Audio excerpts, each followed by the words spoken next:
क्रिस्का recording studio Ekangar Sarai. DJ Kundan Raj, DJ Kundan Raj, DJ Kundan राज।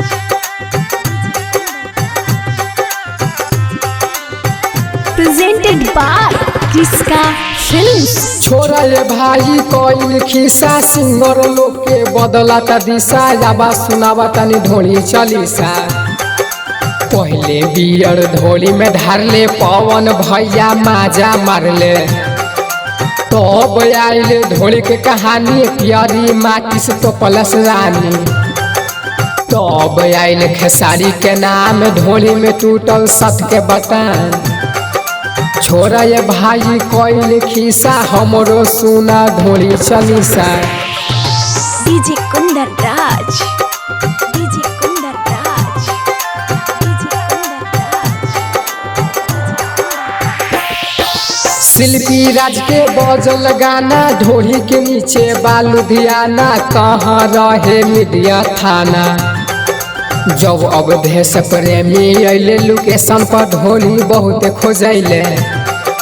प्रमोद प्रेमी चढ़े लागल ढोली में पानी अड़े लागल। जब अमित पटेल अले ढोली में सलेंसर खूब सतैले। इहे बा भोजपुरी के खिस्सा हमरो सुना ढोली chalisa. DJ Kundan Raj, DJ Kundan Raj, DJ Kundan राज। क्रिस्का रिकॉर्डिंग स्टूडियो एकंगर सराय। गुड्डू रंगीला खुशबू के सोच ढोली में गोपाई समियाना के चोप जनता खूब लूटवलस नोट।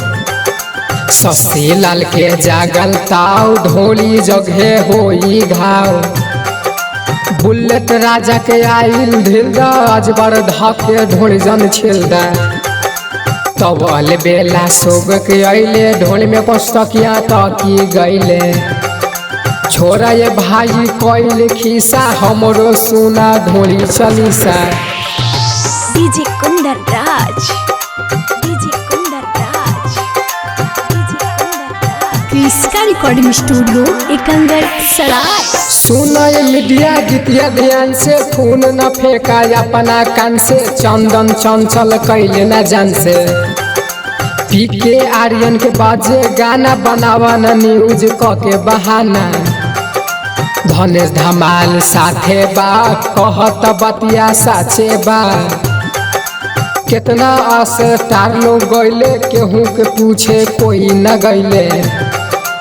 इहे बा भोजपुरी के खिस्सा हमरो सुना ढोली चलीसा। क्रिस्का रिकॉर्डिंग स्टूडियो एकंगर सराय।